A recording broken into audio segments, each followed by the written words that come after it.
Bincang bersama. Halo Smart Listeners, kita berjumpa lagi dalam Bincang Bersama dengan Maria Delsa.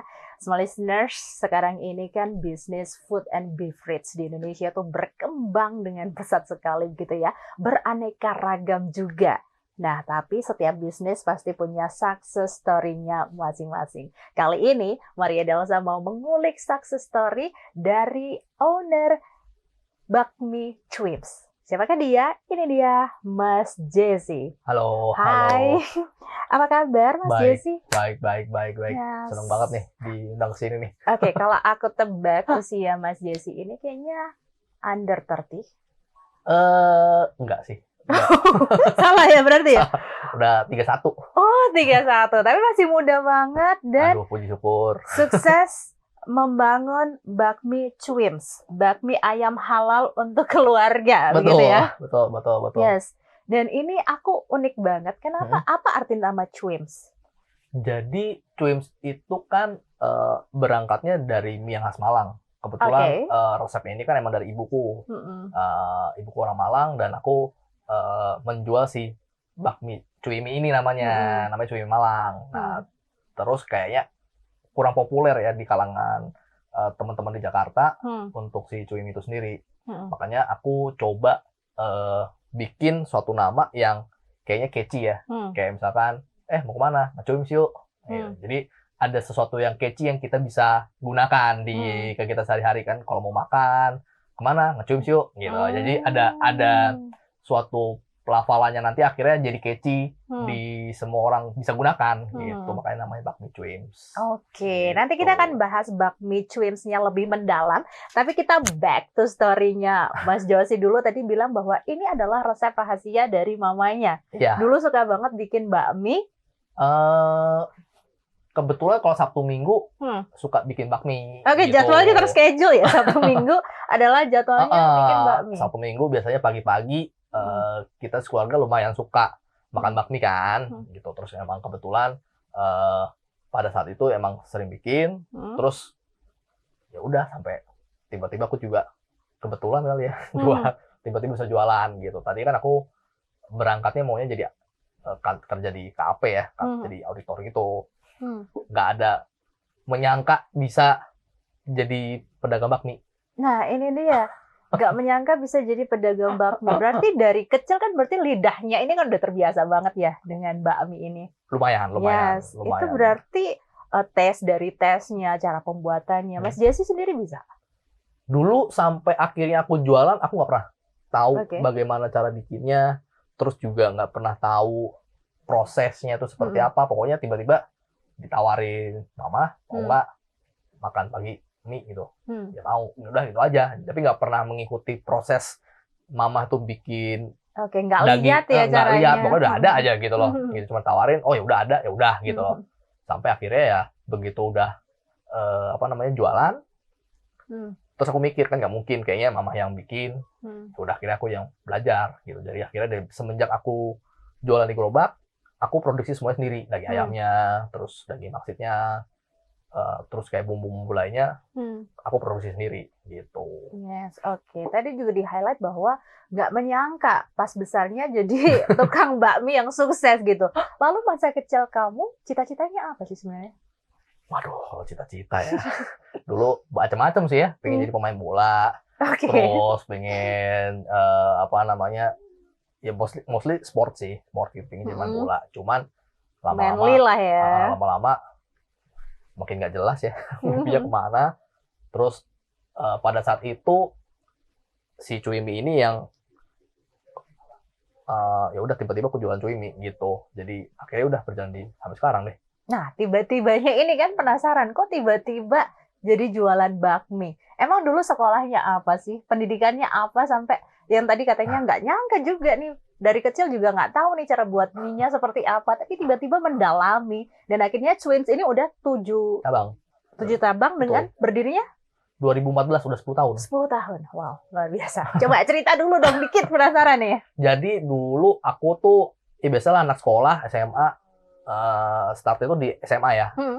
Ya zaman-zaman anak SMA kan udah jam-jam siang itu kan males ya, nggak ngikuti Benar. pelajaran, ngantuk gitu kan. Ya, aku yang kayak gitu, terus tiba-tiba out of nowhere BM nih pingin banget makan si mie mama ini. Oke. Terus akhirnya aku bilang ke mama minta tolong dibawain bekal besok gitu. Ya udah oke. Terus aku bawanya pakai kayak kertas nasi gitu. Jadi kayak benar-benar kayak dari abang-abang gitu. Karena emang nggak dikasih bawa Tupperware ya. Benar. Masih hilang sama aku gitu. And then besoknya aku bawa ke sekolah, aku buka kan kelas kan jadi wangi bakmi. Terus temanku nanya pas jam istirahat, lu beli mana? Enggak, nih aku bawa dari rumah. Terus dia coba, dia cocok. Terus dia bilang, oh enak nih, bawain dong besok. Gitu. Dia bilang gitu. Terus aku bilang, nggak mau ngapain mesti bawain buat lu gitu. Oke. Ngerepotin lu aja gitu kan. Terus habis itu kayak dia bilang, yaudah deh gue bayar. Ini berapa? Begitu dia ngomong bayar, terus aku mikir kayak udah oke. Gitu. Ya udah akhirnya besok bawa tuh, jadi kan jadi 2 tuh karena temanku minta, akhirnya aku bawa. Jadi om berdua, satu buat aku, satu buat temanku. Benar. Dengan cerita yang sama, jam istirahat kita buka bareng-bareng. Makin lebar nih areanya nih. Temanku lihat lagi, apaan tuh? Ini gue beli dari Josi. Lalu jual? Enggak, dia mau bayar aja. Ya udah gue juga mau. Ya kayak gitu terus sampai akhirnya yang terakhir itu guru aku masuk mau kelas berikutnya, selesai istirahat, guru aku lihat, terus dia kayak suka dengan wanginya kali ya. Terus dia bilang, yaudah besok bawain aku 1. Ya udah akhirnya aku bawa gitu. Jadi ya 5-10 packs gitulah gitu. Dan waktu itu kan rumahku kan emang deket sama sekolahan. Jadi aku dari rumah ke sekolah tuh jalan kaki 15 menit. Ya udah nenteng tuh, nenteng. Pas nenteng juga sebenarnya kayak berpikirnya, aduh, thanksin juga nih gitu. Jangan masih kecil ya dulu ya. Thanksin juga nih kayaknya nggak keren nih gitu loh. Males gitu kan bawanya, repot juga. Terus akhirnya ya udah, ternyata oke, mereka suka semua gitu loh. Udah akhirnya berjalan sampai biasanya kan sekolah itu ada nyari dana ya biasanya buat ada acara pensi lah atau ada apapun lah. Usda. Nah aku disuruh sama guruku itu untuk kamu jualan deh, yang jadi dana bantuin kita kan mau ada pensi ini. Temanku juga kebanyakan pada jualan kan, jual risol segala macem. Terus aku pikir, kamu boleh ya? Oh yaudah kalau boleh ya udah deh gitu. Coba aku bilang ke mama pada saat itu, ini diminta nih untuk gini untuk jualan, cari dana gini. Oh yaudah oke. Akhirnya aku bawa tuh ke sekolah, bawa 20 packs gitu. Oke, ini makin banyak ya. Karena kan pada saat itu nggak tahu kan mesti bawa berapa, takut kalau bawa 5 kayaknya kok dikit amat, kalau bawa 50 kok banyakan gitu ya. Aku bawa 20 aja deh gitu loh. Toh aku kan juga nggak ngerti orang, waktu itu kan aku cuman karena disuruh bawa aja, bukan karena pingin jualan gitu. Udah akhirnya jalan, turn out begitu aku sampai di sana, setting tempat segala macam, guruku udah standby di situ. Terus kayak dengan santai dia bilang, ini enak, beli, habis.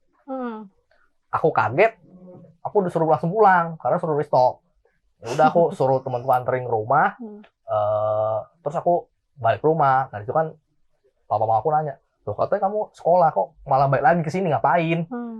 Aku bilang, minyak habis, tolong buatin lagi dong, gitu.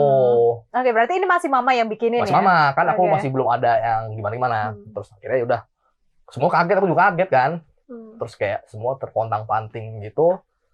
Ya pokoknya kita refill sampai 2 kali 3 kali, emang tapi juga jumlahnya nggak besar, karena kan dadakan banget ya. Paling cuman kayak sekali refill tuh cuma 10 atau berapa gitu. Terus ya udah, akhirnya selesai hari itu selesai. Besoknya pihak kantin datang. Negor aku. Oke. Diomelin kantin gitu. Akhirnya udah stop di situ. Fast forward di kuliah dengan cerita yang sama, seperti itu lagi. Jadi aku bawa ke kampus, nggak ada pikiran apapun. Pokoknya aku pengen bawa kampus. Temanku lihat, dosenku lihat. Dan pada saat aku kuliah kan aku juga sembari part time. Part time gitu di tempat kerja lain gitu kan. Jadi, terus aku bawa juga ke tempat kerja dengan cerita yang sama, semua suka. Nah, pas baru tuh di tempat kerja, aku mikir, kok pada mau bayar ya?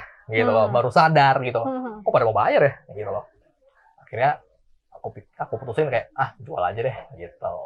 Akhirnya 2014 pas aku lagi skripsian akhir, aku izin ke papa mama mau usaha nih gitu, mau usaha McD ini gerobakan. Waktu itu aku minta tolong temanku 2 orang bantuin sembari nunggu mereka dapat kerja lah, maksudnya bantuin ntar dong gitu loh. Literally gerobakan. Literally gerobakan.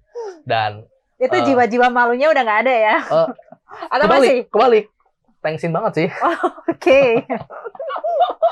Karena pada saat itu kan banyak teman-teman pedagang bubur, hoto, somai dan segala macam itu tuh kita tuh dorong gerobak kan bertiga ya. Kayak itu juga ada kewalahan dan jalan tuh belok gitu. Sedangkan di belakang tuh kita udah start duluan nih. Belakang tuh tukang bubur. Jalannya santai aja. Aku udah baru sampai dikit, dia udah sampai pasar. Karena tadi di belakang. Gitu. Pemula banget ya.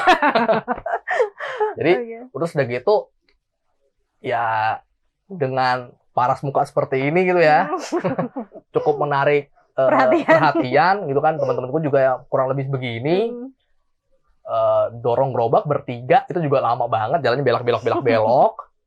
Datang ke pasar. Semua pedagang ngeliatin, ini bocah ngapain? Ini bocah siapa nih gitu. Ini anak kemarin sore ini ngapain dorong gerobak nih gitu. Terus udah gitu kan karena kita jualnya juga di pasar. Kan rebutan spot ya sama orang yang mau parkir ke pasar, mau parkir mobil gitu. Nah, udah gitu aku sama temenku tuh ngetek tempatnya pakai mobil. Jadi dorong gerobak tapi ada parkiran mobil kita di situ. Buat ngetek tempat. Jadi ini semua pedagang pada orang gila apa gimana sih gitu loh. Udah ngetek tempatnya pakai mobil gitu. Sedangkan semua sini kan isinya pedagang-pedagang gerobakan gitu kan. Ya udah akhirnya thanksin juga kan gitu. Maksudnya aduh nggak nyangka banget deh ini anak kuliahan nih jualan di gerobak kayak gini tuh gimana gitu rasanya untuk hari pertama itu gitu loh. Ya kurang lebih ya udah ternyata berjalan ya, sampai sekarang deh gitu. Berarti 2014 terfikirkan lah ya, baru terfikirkan setelah kuliah itu kok ternyata laku, kok ternyata baiknya yang suka menghasilkan cuan. Akhirnya bukalah sama 2 temennya yang lain. Ya mereka sembari nunggu dapat kerjaan lah gitu kan, bantuin gitu. Dan turn out ternyata pas itu cukup fun ya, cukup fun untuk dijalanin. Dan yang paling aku nggak bisa lupain ya, dulu tuh pertama kali jualan, hari pertama nih, kan bapak-bapak ibu-ibu kan semua kan udah pada parkir, belanja, terus ngelihat kali ya kita, ini siapa nih anak-anak nih, anak-anak muda nih, penampilan paling mentereng sendiri gitu kan. Udah gitu, aku udah bilang sama temanku, aku pakai celana pendek gitu kan, sama sendal, terus pakai baju biasa gitu. Temanku nih pakainya kaos yang cukup oke dan jeans gitu, kayak mau hangout gitu kan. Gue bilang, ini panas banget loh. Soalnya gerobak kita tuh juga gerobak kan biasanya kalau memang ada kayak terpal gitu ya. Iya, betul. Aku nggak ada sama sekali. Jadi kosongan lah ya. Kosongan banget gitu loh. Ini panas banget loh. Terus aku ditungguin, masa lu jualan kayak gitu sih? Harus rapi dong. Gitu. Ya udah oke. Gitu. Jalan. Begitu udah beres pulang.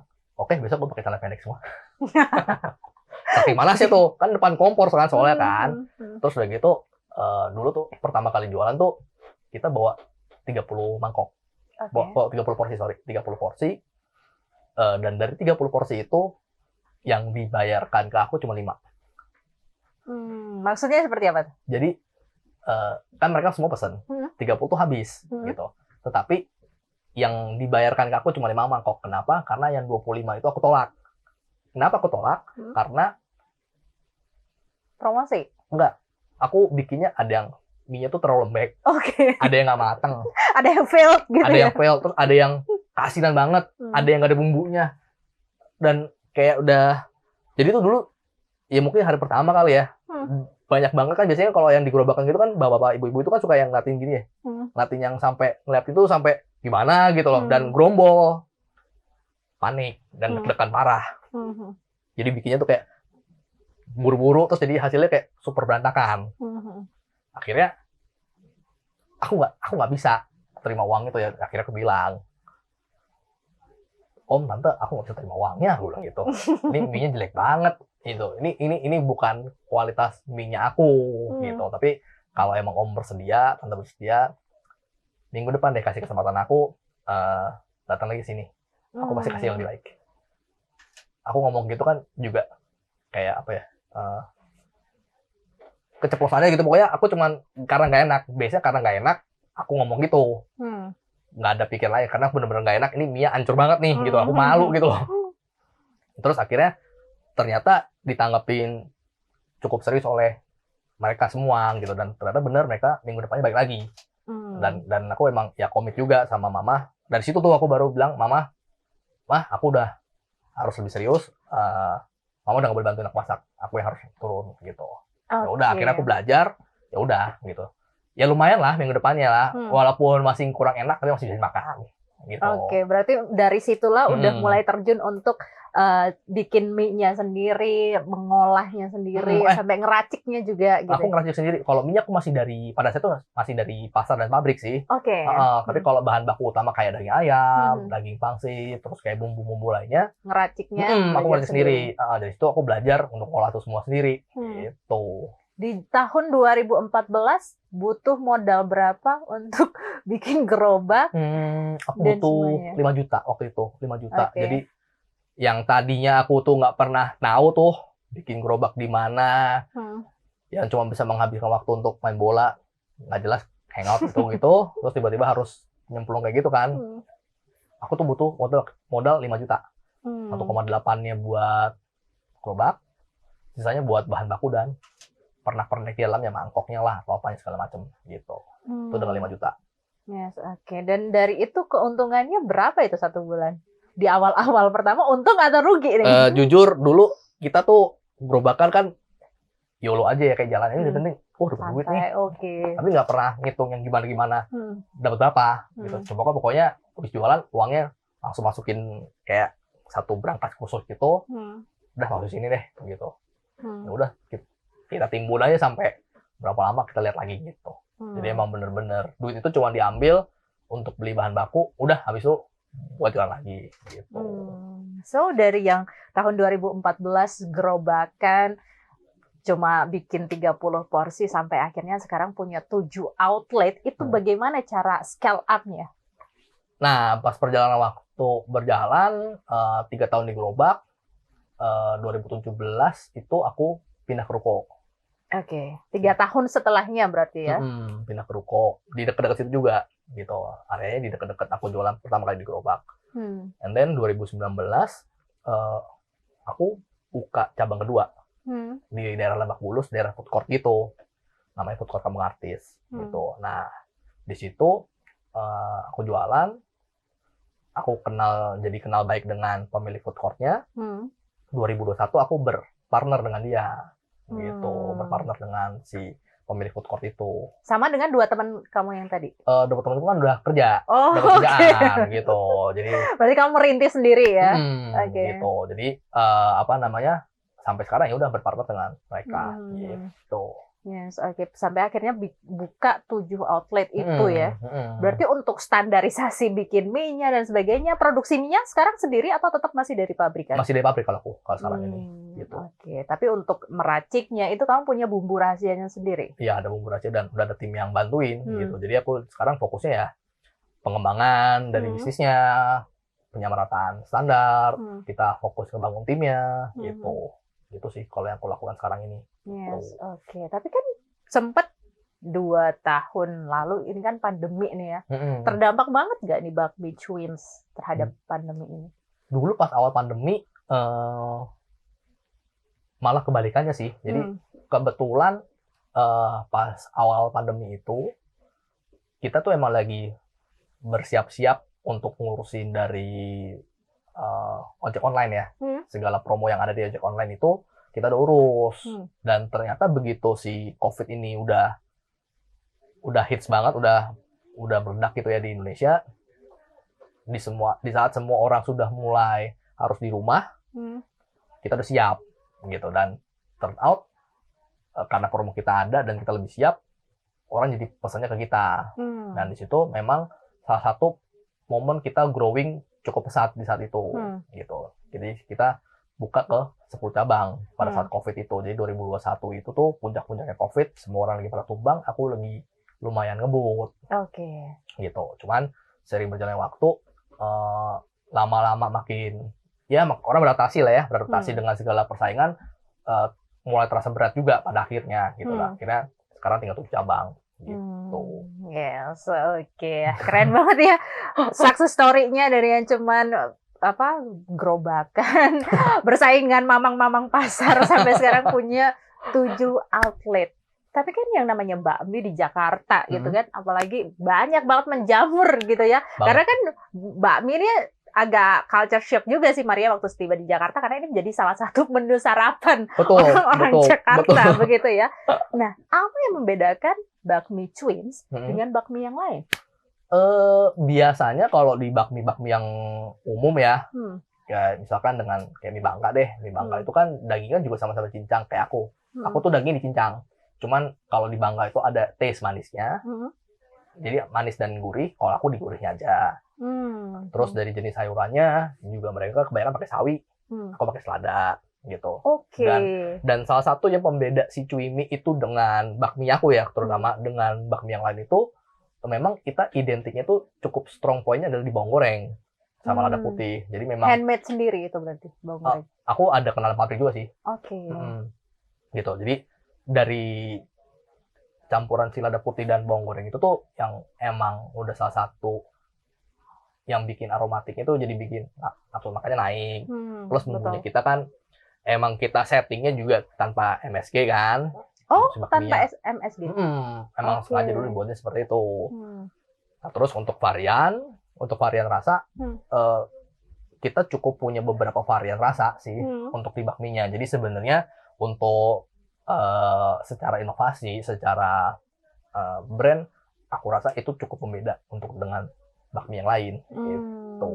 Yes, Tapi setelah berkembang, ini kan pasti nggak cuma bakmi doang ya yang disajikan. Karena kan namanya food and beverage ini kan pasti berkembang banyak sekali jenisnya. Apakah itu juga dilakukan oleh Bakmi Twins?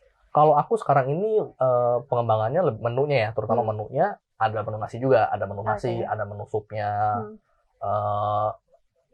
Ya paling baru di situ sih kalau untuk menu nasi ya. Soon sih aku kepinginnya ada kue tiaonya juga sama bihun gitu. Nah, aku lagi coba pikirkan supaya dengan menu baru ini juga tidak terlalu ngerepotin toko dari segi operasional sih gitu. Tapi soon aku pengen bikin ada kue tiaonya sama bihunnya gitu. Nah resep-resepnya ini dari semua menu-menu yang dihadirkan, apakah dari mama juga atau ngerekrut chef nih?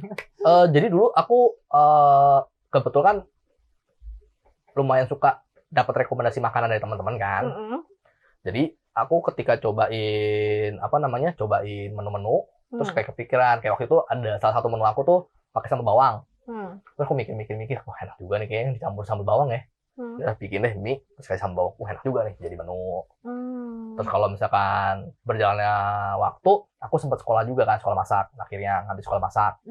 Nah dari situ aku coba campur aja deh di menu-menu yang aku belajar di sekolah dengan mie yang aku punya, apa yang bisa masuk ya udah bikin gitu. Kebanyakan kayak gitu sih kebanyakan. Gitu. Nah itu tadi yang mau aku tanya, karena kan tadi bilangnya nggak ada basic masak dan nggak tahu cara bikin mie-nya, ternyata sekolah pada akhirnya sih. Karena kayak aku pikir kayak penting nih gitu untuk nambah-nambah skill, untuk nambah-nambah pengetahuan juga. Ya udah akhirnya aku coba sekolah masak deh gitu. Keren banget. Dan Mas Josi, pernah nggak sih ada di titik kayak, aduh capek ini berbisnis, ini pengen bisnis lain deh, atau kayak udah selesai aja di sini? Hampir selama 10 tahun usaha ya. Ya 9 tahun lah pengen menyerah. Kenapa? Jadi kayak namanya menyerah itu kayaknya sudah bagian dari perjalanan hidup ya kayaknya. Apa yang membuat maksudnya menyerah? Pasti akan ada aja ya. Kalau kayak kemarin pandemik gitu kan. Pandemik itu kan juga ya walaupun awalnya mungkin kita bisa berkembang pesat, tapi kan ada banyak hal-hal yang diperhatikan gitu loh. Nah, itu yang kadang-kadang bikin saya sadar juga ternyata yang saya harus pelajari ternyata banyak nih gitu.